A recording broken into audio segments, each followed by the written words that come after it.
yeah. Come ye, the loyal nation of three guys before the game. We welcome you in, everyone. It is an abbreviated edition. Why?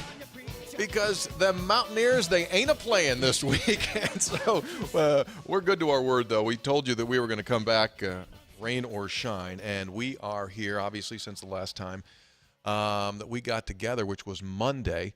West Virginia's game against the Wolfpack of North Carolina State, unfortunately, had to be called off. But we are here to talk a little bit about that, what it means, and then look ahead to the weekend in the Big 12. I'm Tony Caridi, along with the Senator, Brad Howe, and the voice of reason, Hoffy Kercheval. The heart has its reason, yes, which reason does not know. Yeah, absolutely. Think about that. I like that. That was a very deep quote by you. Say it again. He opens, come ye, and you give a deep philosophical quote to start the show. The heart has its reason, which reason does not know. Ooh. The heart does things, and you can't always look at it logically. I'll give you one. Okay. Got this from my freshman speech teacher. Okay. When I was in the college. He said, Mr. Caridi, very good speech, very funny, but keep this in mind. Comedy is like love. It is fleeting in the beginning, but can be volatile toward the end. You've tried to live by that. I've heard you quote that a bunch. You know what he says? What he's saying is, don't try to be funny. If you try to be funny and live off of being funny, you'll end up in a bad situation. It's hard to be funny, which we should actually remind ourselves before we start this podcast. Absolutely, all the time. So laugh at ourselves. So West Virginia has a game canceled for the first time since the 1950s, and for one of the very few times in school history has it had one that has been postponed. Our good buddy Greg Hunter and John Antonik over at WVU did the research, and you'd have to go back. Was it Washington and Lee? I believe that's right. Washington and Lee canceled its program, stopped its program right before a season was getting ready to start, so West Virginia had to bag a game in the 50s. There have been postponements, obviously, through the years, most recently after September the 11th, and then when Rich Rod was here, we had that South Florida game moved from in-season all the way to that first weekend of December. That was the game in which Pat White had the greatest highlight play ever that no one saw because the game wasn't on the television. And then way back, we've had flu canceling games, and we had years ago a Mountaineer football player, team captain, was killed in a game against Bethany, and West Virginia canceled its final 3 games of the season as a result. But the long story is, over 120-plus years of football, this doesn't happen often, but it will. For the Mountaineers on Saturday, they will prepare instead for Kansas State. I think that no one is in disagreement here that this was the right decision to make because you just had so much unknown going into the storm. Oh, absolutely. It's a right thing to do. There's no question that's the decision. Other games are being canceled. Marshall games canceled. North Carolina games canceled.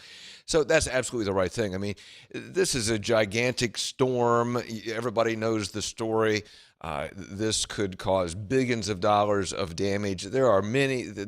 Playing a college football game or any sort of activity like that is so far down the list, it's not even worth discussing. I mean, we're going to talk about the game because that's what we do, but I mean, the storm is the story, and you hope and pray that it's not as bad as people think it's going to be, but no question, it's the right call. Yeah, agree. And I think you made the best point there. It's not like this is a one-off and everybody else is trying to play. That was pretty universal to say, listen, there's no need to do this. You don't need to bring all of these people in, all these teams. Just cancel the thing, move on, and in West Virginia's case and NC State's case, it sounds like as if this will not be a postponement, but rather a cancellation. West Virginia has no interest in trying to make this up at this point. So if West Virginia does not make this game up and ends its season with 11 regular season games, then potentially, obviously, West Virginia could be in the Big 12 championship game, which would give it a 12th game.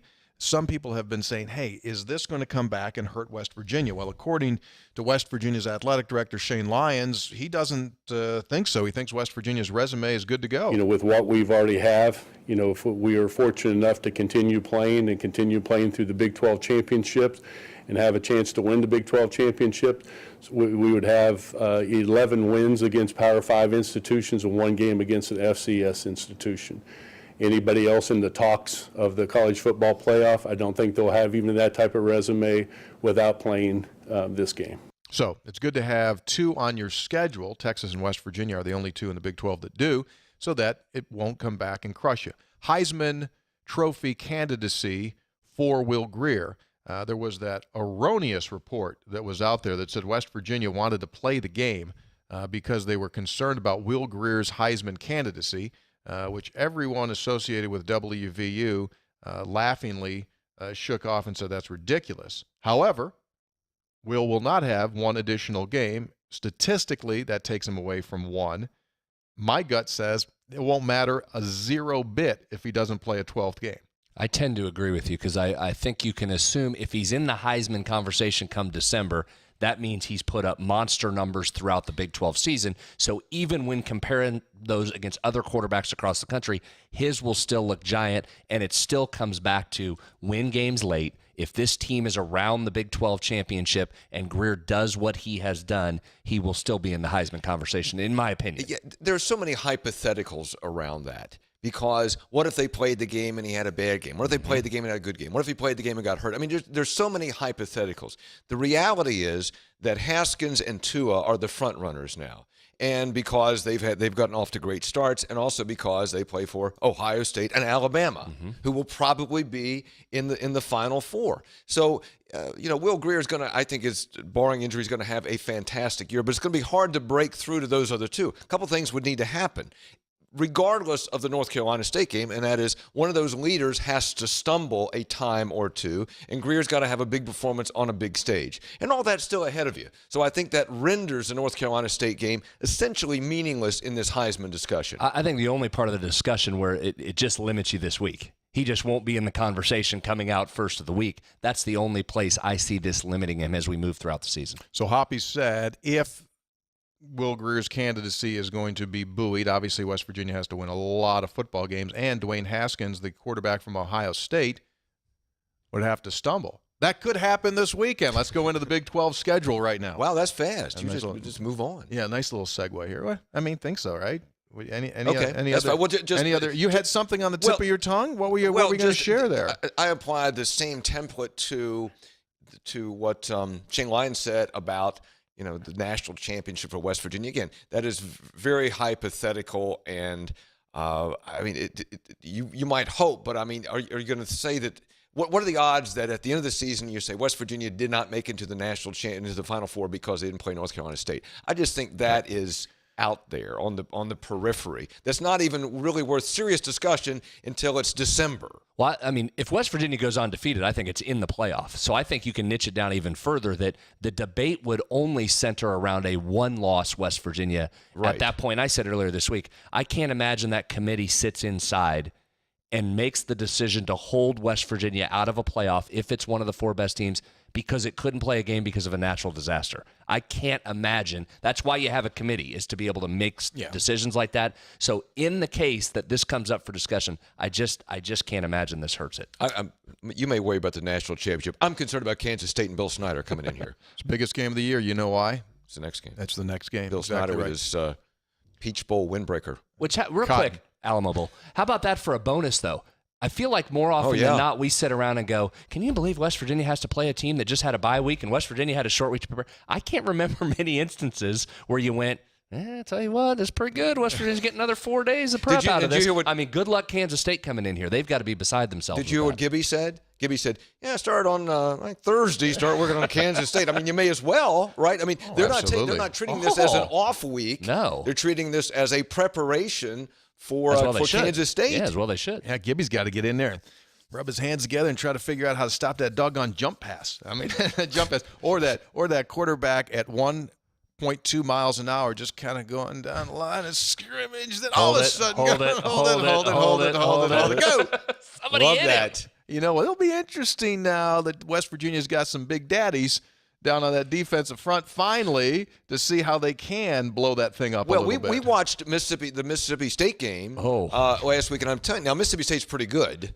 Okay, first of all, but second of all, normally you think of Kansas State as a big offensive line. They could not. They were sieve-like against Mississippi State. I know there's plenty of time to get into the K-State preview, but that's why I felt they were a dangerous team. 2 quarterbacks back that they had won with, and all the returners on the offensive line, and they have looked very, very average, and Mississippi State just owned them. So good test, though, for this defensive line against at least an experienced K-State line. All right, let's see what you got. A couple of other business notes in case you were wondering. North Carolina State is contractually obligated to play at West Virginia next season, despite the fact that West Virginia is not going to play in Raleigh. If by some chance, which they do not anticipate a problem, but if by some chance, if North Carolina State were to say, guess what, you didn't come, we're not going to come, we're going to move in a different direction, that would cost them $1 million based upon the contract. So $1 million. Well, and also, the West Virginia was due for this game to be paid $300,000, and West Virginia they'll do what everybody's going to do, and that is you call the insurance company, the lawyers sit down, they figure it out, you subtract the expenses you would have had by going to North Carolina State, and you figure it out. I would think North Carolina State would. I mean, and Shane Lyons didn't say anything about trying to make up the game at some point down the line. He says it's a 2-year contract. Because of weather, couldn't play this year. They're contractually obligated to come here next year. He did say when we had him on that he would like to do a home and home with him again in the future. I like the game. He you like the game. He likes the game. He likes the series. But as we know, West Virginia's schedule in the future is really hard. A lot of Power Fives in there, and there really is nothing available till past 2025. Well, both teams benefit from playing this game next year. So I don't know why North Carolina State would not come in such a short situation, because they would have to turn around and find a replacement game on short notice. You saw how much trouble Iowa State had trying to replace that game earlier this year. They end up with Incarnate Word. So that's the kind of game you get when you're trying to go on the back end. Why'd you make that facial expression? Well, because just for obvious reasons. Come on, man. Incarnate Word. They put their pants on like everyone else. I got my brains beat out by Incarnate Word one year in a baseball game. I've played Incarnate Word. Very good baseball program down there in Texas. Okay. Side note. Iowa State scheduling that game with one provision that they're not in the Big 12 championship game that day. It's the first Saturday of December. If they are, then they'll go play the Big 12 They're championship probably game okay for that game instead. What do you say we jump in now to this weekend's action? This is a very important weekend for the league before we get ready to start conference play, if the league is going to get some respectability. Now, we will begin in league action. We do have one game that will be played this weekend that is a conference game, and we start off at high noon, Jack Trice Stadium, where game time temperature is expected to be sunny and warm and Ames at 87 degrees. Fifth-rated Oklahoma enters in to take on the Cyclones, who are coming off a loss against Iowa. Iowa State at home is a 17.5-point underdog, and Oklahoma's mad because last year Iowa State went in there, took Oklahoma's lunch, took their dessert, took their girlfriends, and used their locker room, used their soap. And walked out. So thanks very much. We'll see you. For a while, people thought they may have cost Oklahoma a playoff spot. Now Oklahoma battled back in. This is an interesting game to me because you want to see what Iowa State has. Now, will Kyle Kemp play the quarterback? That's a giant question. If Kemp doesn't play, I don't know how Iowa State can possibly stay up with Oklahoma. It may not matter anyway. This Oklahoma team offensively hasn't missed a beat. And I know they haven't played great competition yet. This will be the best defense it's faced, but give me Oklahoma there, and I'll even take the points there. So no chance they bring in Joel Lanning as a designated QB. That's not going to happen, huh? They could use him this year. They could use Lanning. Like, you got the Kemp issue, you got the revenge issue, you got the fact that Iowa State did not look very good last week against Iowa, couldn't score any points. 17.5 is a lot, but Oklahoma's looked awfully good. I'm like Brad. I like Oklahoma minus the points there. I'm with you. I'd be shocked if Oklahoma doesn't win the game. Howsoever, remember, things have changed and things are different when you leave your home field, right? True. Things are different. It's a whole different deal. Keep it in mind. But we expect Oklahoma to roll on to its third straight victory. Next up on the hit parade, another noon start, 90 degrees in Lawrence, Kansas, a battle of 1-1 teams. Out of the Big Ten Conference come the Scarlet Knights of Rutgers against the Jayhawks of Kansas, and despite its season-opening loss to Nicholls State, a road win at Central Michigan has buoyed the Jayhawks. They are a 2.5-point favorite entering their home field to take on the Scarlet Knights of Rutgers, a sleeping giant in all estimations. Hoppy, what happens? Well, I'm riding the Kansas Peyton Bender hype train. I'm all on that. But Kansas, in fairness, I mean, they've been the butt of jokes. They lost the 46 consecutive road games. And Central Michigan is a respected program, and they went in there and they won. They won convincingly. Slapped them. So maybe they're starting to turn it around, and this is a Big 10, Big 12 bottom feeder matchup. I'm in on Kansas to win and cover the spread. I'm going to ride the Jayhawks. I'm going to ride this. You know what I say, Tony? I say that was way more time than we should have given Kansas and Rutgers, so I'll cede my time, get to the next game. That's enough of that one. See, what you're not taking into consideration is that Kansas freshman Puka Williams has got everyone believing. Puka ran for 125 last week, and he scored 2 touchdowns. Just how fired up is Kansas? They had a 46-game losing streak on the road come to an end. They've been walking on air. I mean, they've been walking on air all week. If Rutgers loses, they should just on Monday have the press conference and just call it quits. Well, this should be like those WWE matches where the loser leaves town match, right? Where you put somebody's career on the line, and if you lose, you're out. That's kind of what you should do here. Yeah, Rutgers leaves town. just demolished. Of course, Ohio State's very good. I mean, Rutgers just demolished last week. Next up, this is an important game for the Big 12. Oklahoma State at home hosts number 17 rated Boise State. The Cowboys are ranked 24 in the nation. Oklahoma State, a 2.5-point favorite. So you're home. If you're a 2.5-point favorite at home, basically they're saying it's an even game, right? Normally it's the 3. Oklahoma State, you're not buying yet, Senator, are you, on the Cowboys? No, I'm not buying them. I need to see more from them. I mean, they have played absolutely nobody. That Missouri State game that they opened Missouri with, Valley State. Yeah, you're right. Yeah, Missouri State. They're terrible. They were terrible defensively. He went old school, old man Midwest there. Like, he wouldn't give them the Valley. Like, Missouri State. It's Missouri State. It ain't Missouri Valley. They used to be Southwest Missouri State, right? Now they're Missouri State. New branding. Regardless, they were terrible. Get him out of here. I need to see more from Taylor Cornelius to see if he's the guy for Oklahoma State. This will be a good one to watch, though, because I think Boise State's a pretty good team, but they're on the road. Can they handle Oklahoma State? This will start to tell you a little more about this league race. If Oklahoma State wins this and that offense looks pretty good, now you're like, okay, Oklahoma State may be somebody to contend with this year. Yeah, agreed. And this is an important game for the league because the league needs quality wins against opponents from other leagues. But I like Oklahoma State because they're at home here, so I'm going to take them. Next up, it's Duke playing in Waco against the Baylor Bears. Both teams are 2-0. Baylor enters in as a touchdown favorite. Matt Rule could kind of tell everyone that everything is operating on course for his rebuild job there with a victory over the Blue Devils.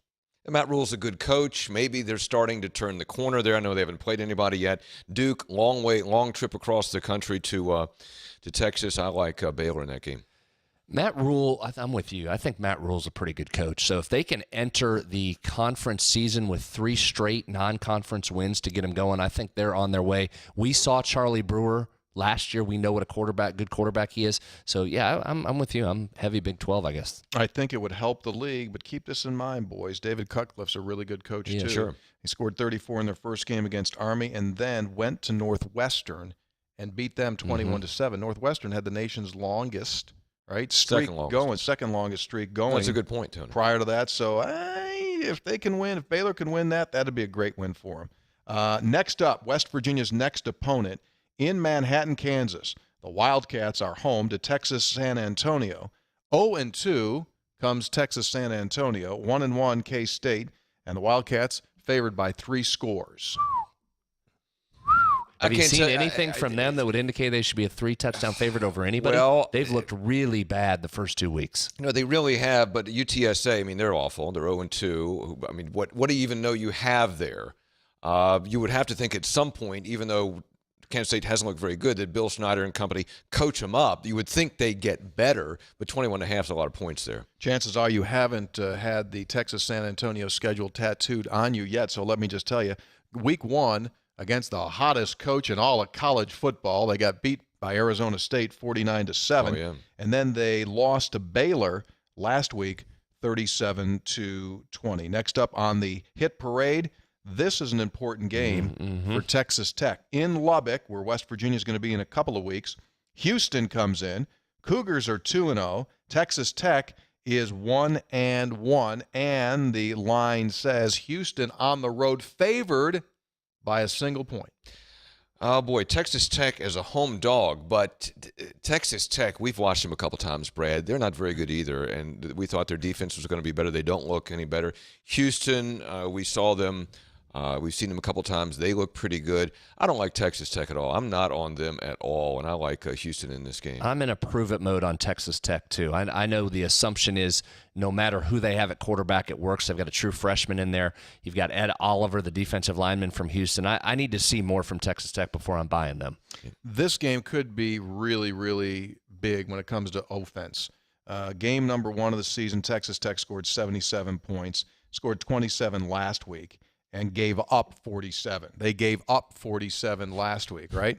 So this could be problematic against a team in Houston that has scored 45 points in each of its first 2 games. They beat Rice 45-27. They beat Arizona, 45-18. Arizona's an early dumpster fire. Yeah, though. they're a mess. In Houston, might go in there, and Texas Tech might give up This some isn't. But you points. said it when you introed this. I think this is important just from a branding standpoint. Because Houston may be very good, but they're coming in from the American, and you're looking at them going, you're a Big 12 team, and you're supposed to be on your way here. Supposed to be. You've got to take care of Houston here. You So gotta- if Texas they Tech- don't, it gets loud in Lubbock. Texas Tech has to figure out a way, though, to get to 6-6.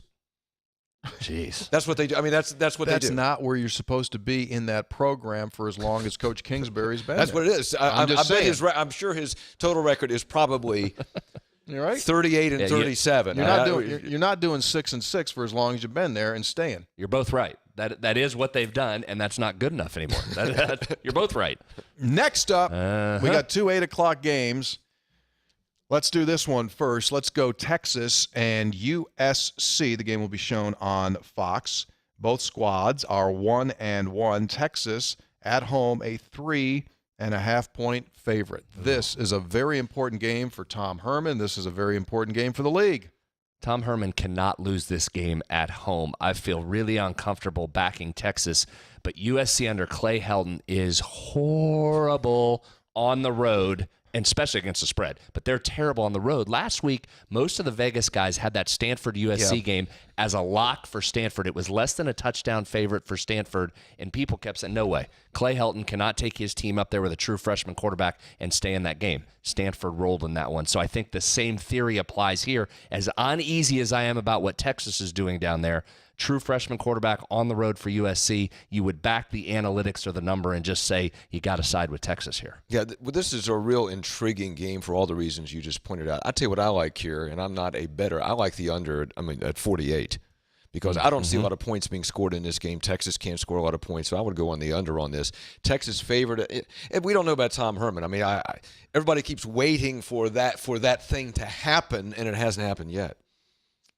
That could be a moment. Well, you get a mediocre USC team, so it's a giant brand that's a mediocre team. At home, you're right. You want me to give a must-win tag on that one for Tom Herman? Absolutely. I mean, you got to get that one if you're Tom Herman in Texas. And you're going to start. If you're Texas, you're going to start 1-2 with losses to an average USC team and a Maryland. An average Maryland team that's a mess. Yeah. Lastly, here we go. Can they do it? 15th rated TCU is 2-0 on the season. And here come the Urban Meyerless Buckeyes of Ohio State. The game will be played in Arlington, Texas. Ohio State will come in as a 12.5-point favorite. Those so far so good. Bucks have looked good, but they haven't gone on the road yet. I remember. Will this be a road environment, though? See, I think you can question that. Oh, yeah, there'll be a ton of Ohio State people there. It'll be like a bowl game.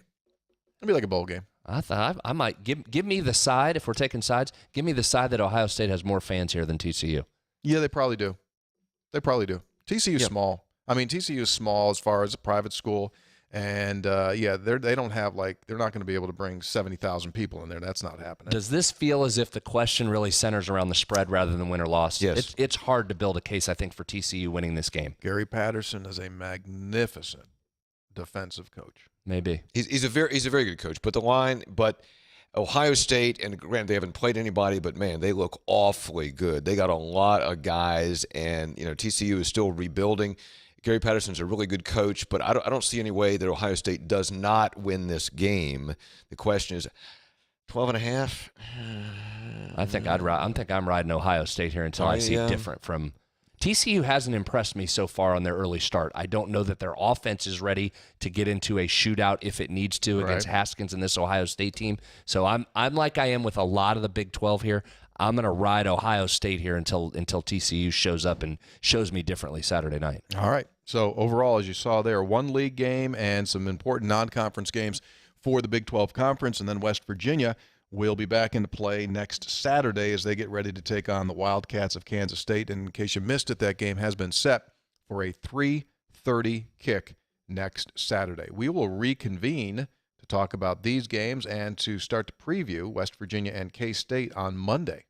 So you guys have yourself a delightful weekend. Behave, watch a lot of football. You take a look at the schedule and the way things work out here. You can start at noon, and you can get off your lazy boy at about 12:25 a.m. Well, I got to save it. I'm just going to go back and forth between the Ohio State TCU game and the USC Texas game. I'm just going to flick back and forth. I just hope there's Saturday good night. games. That's what I hope for. I just want good games. I want 6 games going to overtime. That's what I want. I like overtime. This will tell you a lot. That Oklahoma State and TCU can really jump up in my Big 12 power rankings in my eyes with their performances. So you're not talking about the Kansas-Rutgers game. You're not going to watch that. Not even, don't care. Timeout. We're out. Do you care? You Y'all don't be care. good. I'm gonna watch it He start to cares finish. because he's an American that loves football. We'll see you.